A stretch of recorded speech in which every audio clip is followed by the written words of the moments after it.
Znači, na drugom mestu, drugo dejstvo koje izaziva voda je termičko dejstvo. Voda svojom temperaturom izaziva određene hemijske draži u našoj koži, a to dalje prouzrokuje aktiviranje metaboličkih procesa u koži i dubljim tkivima i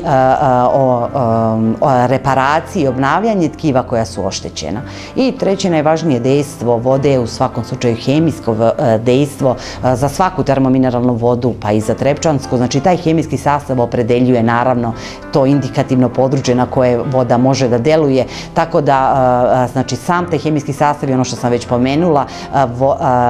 elementi mikro i makro rastvoreni u jonskom stanju koji duboko prodiru u kožu i u dublja tkiva izazivaju te svoje pozitivne efekte. Osim trenutnog dejstva, znači resorpcijom mikroelemenata, određeni broj, odnosno određena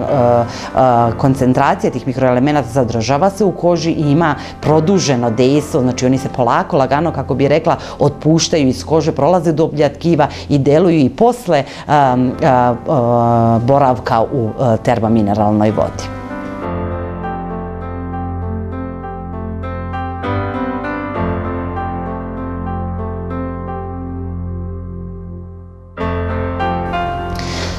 Ono što su najvažnija indikativna područja naša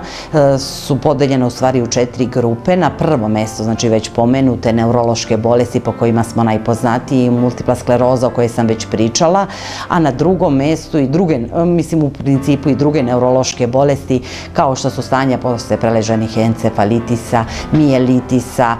posle preležanog cerebrovaskularnog insulta, znači plegije, pareze, posttraumatske mijelopatije, znači posle povreda, radikulopatije, znači Parkinsonova bolest, znači veliki broj neuroloških bolesti se odlično rehabilituje kod nas.